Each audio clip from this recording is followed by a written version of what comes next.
Hello everyone, in this video we will solve exponential equations. Let us begin. Let us consider the expression b raised to x. In this expression, b is the base, x is the exponent. In solving exponential equation, b raised to x equals b raised to y.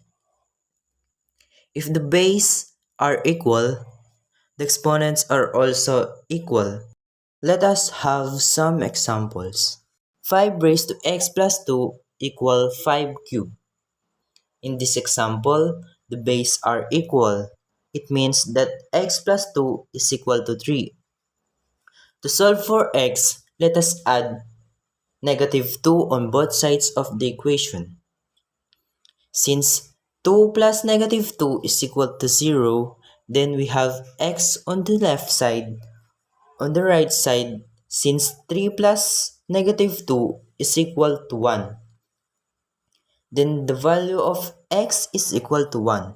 Next example, 7 raised to 4x minus 3 is equal 7 raised to x plus 1.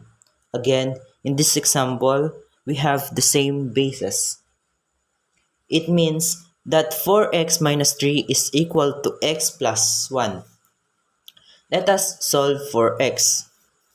First, let us add positive 3 on both sides of the equation.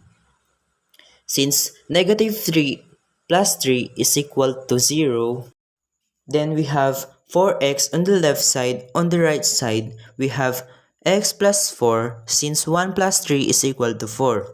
Next, let us add negative 3 on both sides of the equation.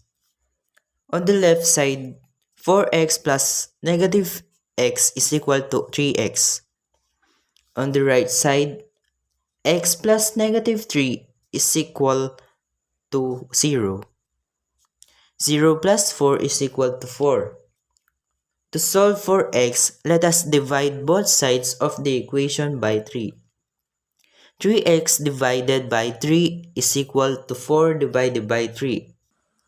3x divided by 3 is equal to x. 4 divided by 3 or 4 over 3 is already expressed in lowest term. It means that the value of x is equal to 4 over 3. That's all. Thank you for watching. I hope you learned something in this video.